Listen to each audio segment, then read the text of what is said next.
Hello नमस्कार good morning दोस्तों, स्वागत है आपका आज के मुख्य समाचारों में। जी हाँ दोस्तों, आपको यहाँ पर देखने को मिलेंगी सुबह से लेकर शाम तक की तमाम बड़ी खबरें, मुख्य समाचार, ब्रेकिंग न्यूज अपडेट्स के रूप में। तो दोस्तों आप सभी से रिक्वेस्ट है इस वीडियो को ज़्यादा से ज़्यादा लाइक और शेयर करें। तो दोस्तों सीधे चलते हैं आज की पहली बड़ी खबर की ओर। मुख्यमंत्री भगवत मान का भ्रष्टाचार के खिलाफ बड़ा ऐलान, कोई रिश्वत मांगे तो मना मत करना, रिकॉर्ड कर भेजना। 23 मार्च को जारी करेंगे अपना व्हाट्सएप नंबर। जी हां दोस्तों, पंजाब के नए मुख्यमंत्री भगवंत मान ने भ्रष्टाचार के खिलाफ बड़ा ऐलान कर दिया है। सीएम मान पंजाब में एंटी करप्शन हेल्पलाइन शुरू करेंगे। यह नंबर 23 मार्च को शहीद आजम भगत सिंह की बरसी पर जारी होगा। दोस्तों मान का कहना है कि यह मेरा व्हाट्सएप नंबर होगा, इसके बाद कोई रिश्वत मांगे तो उसे मना मत करना, उसकी ऑडियो और वीडियो रिकॉर्ड करके मुझे भेज देना। मेरा ऑफिस उसकी पूरी जांच करेगा और भ्रष्टाचार करने वालों को बख्शा नहीं जाएगा, उसके खिलाफ बड़ी कार्रवाई होगी। सीएम मान ने दिल्ली का उदाहरण देते हुए कहा कि अरविंद केजरीवाल की 39 दिन की सरकार में ऐसा ही नंबर जारी किया गया था, जिसके बाद भ्रष्टाचार ऐसे खत्म हुआ कि तब से केजरीवाल ही सत्ता में आ रहे हैं। पंजाब में भी भ्रष्टाचारियों पर इसी तरह नकेल कसी जाएगी। इसके बाद दोस्तों अगली बड़ी खबर, BJP to TMC via Congress. Bhajpa में 28 और कांग्रेस में 3 साल रहे शत्रुघ्न सिन्हा ने कहा जशवंत सिन्हा और प्रशांत किशोर के कहने पर ममता के साथ आया। जी हां दोस्तों, अभिनेता से नेता बने शत्रुघ्न सिन्हा ने हाल ही में कांग्रेस का हाथ छोड़कर टीएमसी का दामन थाम लिया। शत्रुघ्न सिन्हा के मुताबिक उनके टीएमसी ज्वाइन करने में प्रशांत किशोर और पूर्व केंद्रीय मंत्री यशवंत सिन्हा का अहम रोल रहा। कांग्रेस छोड़ने के सवाल पर उन्होंने कहा कि मुझे नहीं लगता कि यह इस बारे में बात करने का सही समय है, इस पर फिर कभी बात करेंगे। बीजेपी के साथ सियासी सफर की शुरुआत करने वाले सिन्हा ने कहा कि ममता बनर्जी की पार्टी के साथ जुड़ना सम्मान की बात है। वो मुझसे काफी दिनों से पार्टी में शामिल होने के लिए कह रही थी। ममता ने ट्वीट किया था कि मुझे तृणमूल कांग्रेस में होना चाहिए और आसनसोल संसदीय सीट से चुनाव लड़ना चाहिए। इसके बाद दोस्तों अगली बड़ी खबर, केंद्रीय मंत्री नितिन गडकरी ने लॉन्च की ऐसी कार 1 किलोमीटर से भी कम में भरेगी फर्राटा। जी हां दोस्तों, देश की पहली ग्रीन हाइड्रोजन फ्यूल कार बुधवार को लॉन्च की गई। इस कार को देश में गेम चेंजर के रूप में देखा जा रहा है। दोस्तों नितिन गडकरी समेत 4 केंद्रीय मंत्रियों ने बुधवार को इसको लॉन्च किया। ग्रीन हाइड्रोजन से चलने वाली कार को फिलहाल पायलट प्रोजेक्ट के तौर पर शुरू किया गया है। इस कार के सफल होने पर आने वाले समय में देश भर में ऐसी गाड़ियों की बिक्री की जाएंगी। इस तरह की कारों को चलाना पेट्रोल और सीएनजी कारों की तुलना में काफी सस्ता होगा। ग्रीन हाइड्रोजन से चलने वाली कार से चलने पर 1 रुपए प्रति किमी से भी कम का खर्च आएगा दोस्तों, जबकि पेट्रोल पर चलने वाली कार का खर्च 5 से 7 रुपए प्रति किलोमीटर रहता है। वहीं सीएनजी कार का खर्च 304 रुपए प्रति किमी रहता है। कार की लॉन्चिंग के मौके पर केंद्रीय सड़क परिवहन और राजमार्ग मंत्री नितिन गडकरी, पेट्रोलियम मंत्री हरदीप सिंह पुरी और ऊर्जा मंत्री व भारी उद्योग मंत्री महेंद्र नाथ पांडे मौजूद रहे। इसके बाद दोस्तों अगली बड़ी खबर, चुनाव से पहले गुजरात सरकार का बड़ा फैसला, 6 से 12वीं तक के बच्चों को पढ़ाई जाएगी श्रीमद् भागवत गीता। सरकार ने जारी की नई शिक्षा नीति। जी हां दोस्तों, गुजरात सरकार ने राष्ट्रीय शिक्षा नीति के तहत स्कूलों में बच्चों को श्रीमद् भागवत गीता पढ़ाने का फैसला लिया है। फर्स्ट फेज में 6वीं से लेकर 12वीं तक के बच्चे गीता के श्लोक और मर्म को समझेंगे। इस बात का ऐलान गुरुवार को सरकार की ओर से जारी नई शिक्षा नीति में किया गया। दोस्तों नई शिक्षा नीति के तहत प्रदेश के सभी स्कूल बच्चों को भगवत गीता के सिद्धांत और मूल्य पढ़ाएंगे। इसके साथ ही पहली और दूसरी क्लास के लिए अंग्रेजी सब्जेक्ट शुरू करने का भी फैसला लिया गया है, जिससे बच्चे शुरुआत से ही गुजराती के अलावा अंग्रेजी में भी निपुण हो सके। नवंबर दिसंबर में गुजरात में विधानसभा चुनाव होने हैं, इसलिए स्कूल सिलेबस में गीता को शामिल करने को चुनावों से जोड़कर भी देखा जा रहा है। इसके बाद दोस्तों अगली बड़ी खबर, 5 राज्यों में हार के बाद टूट की और कांग्रेस। 24 घंटे में आजाद के घर G23 नेताओं की दूसरी मीटिंग, पत्रकारों को भी बुलाया, ले सकते हैं बड़ा फैसला। जी हां दोस्तों, 5 राज्यों में करारी हार के बाद कांग्रेस हाईकमान के खिलाफ G23 नेताओं ने मोर्चा खोल दिया है। गुलाम नबी आजाद के घर पर G23 नेताओं की 24 घंटे में दूसरी बैठक हो रही है। मीटिंग में आनंद शर्मा, कपिल सिब्बल और भूपिंदर सिंह हुड्डा समेत दिग्गज नेता शामिल हुए। बैठक के लिए पत्रकारों को भी बुलाया गया है। दोस्तों माना जा रहा है कि G23 के नेता कोई बड़ा फैसला कर सकते हैं। 5 राज्यों के चुनाव परिणाम आने के बाद आजाद के घर यह तीसरी बैठक हो रही है। पहली बैठक 11 मार्च को हुई थी, जबकि बुधवार को दूसरी बैठक बुलाई गई थी। कांग्रेस की शर्मनाक हार के बाद लगातार पार्टी के भीतर उठ रहे विरोध के बीच पूर्व केंद्रीय मंत्री पी चिदंबरम ने गांधी परिवार का समर्थन किया। एनडीटीवी से विशेष बातचीत में चिदंबरम ने कहा कि हार के लिए सिर्फ गांधी परिवार को जिम्मेदार नहीं ठहराया जा सकता। उन्होंने इस दौरान G23 यानी कि कांग्रेस के असंतुष्ट नेताओं से पार्टी को विभाजित नहीं करने की अपील भी की।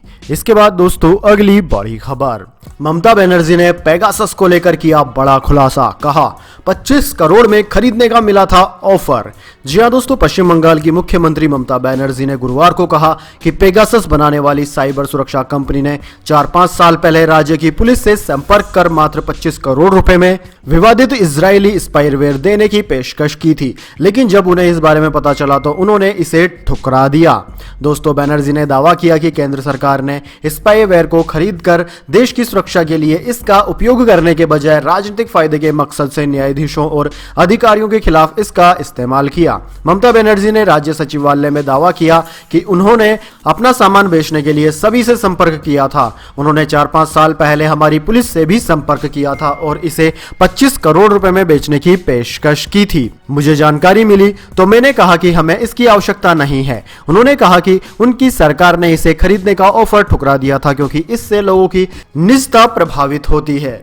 इसके बाद दोस्तों अगली बड़ी खबर, इजराइल में मिला कोरोना का नया वेरिएंट। ओमिक्रॉन के 2 सब वेरिएंट से मिलकर बना अब तक 2 मामले मिले।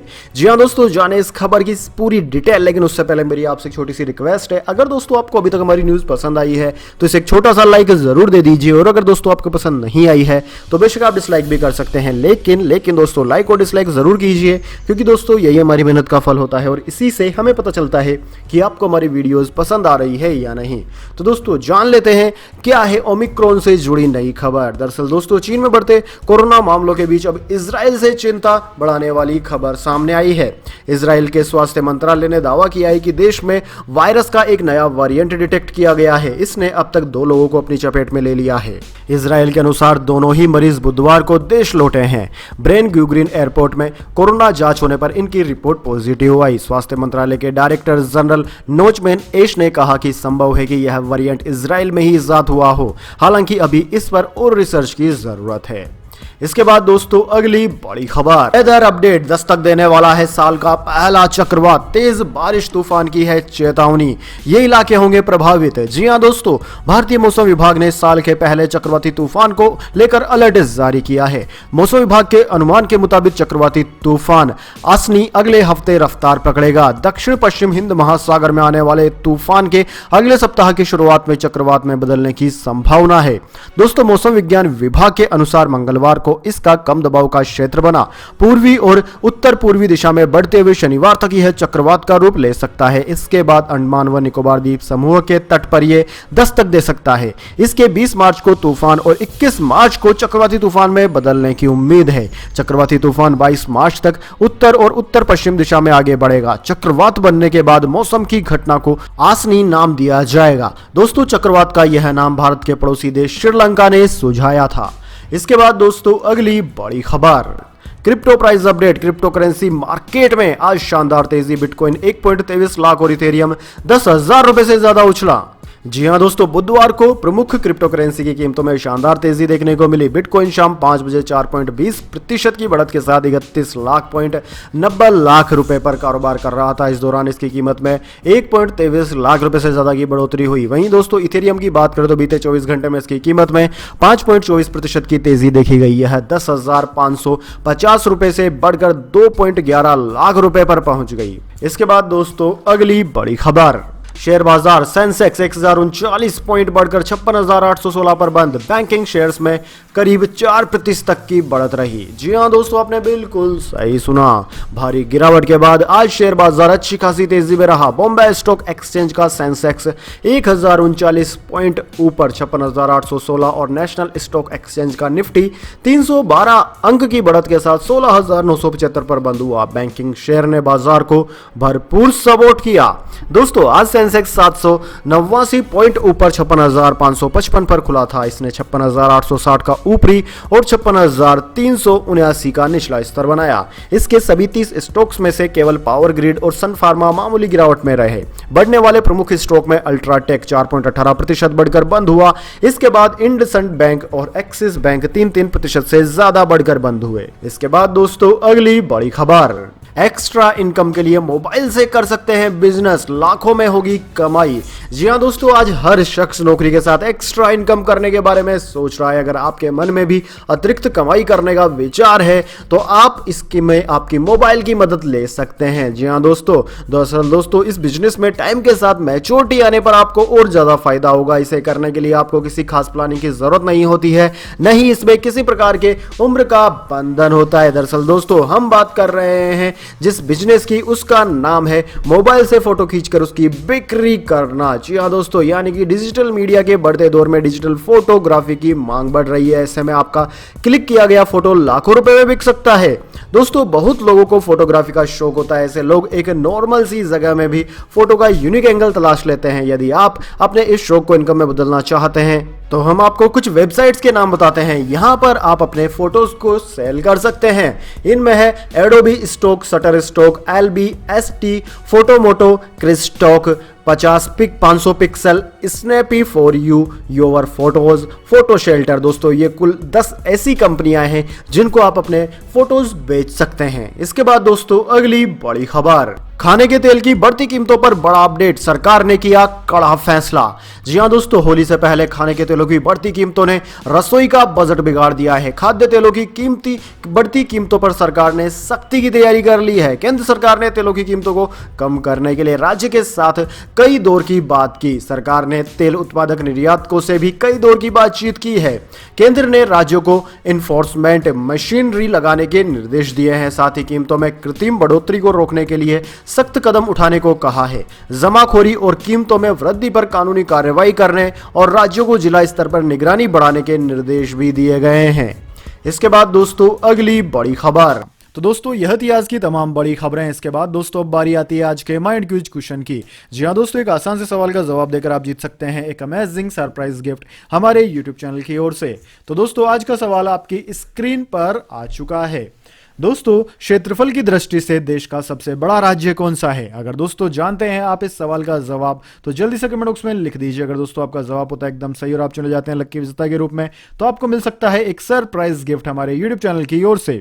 तो दोस्तों जल्दी से अपना उत्तर कमेंट बॉक्स में लिख दीजिए, वीडियो को लाइक कर लीजिए और चैनल को सब्सक्राइब करके बेल आइकन भी दबा लीजिए। धन्यवाद। वंदे मातरम। जय हिंद, जय भारत।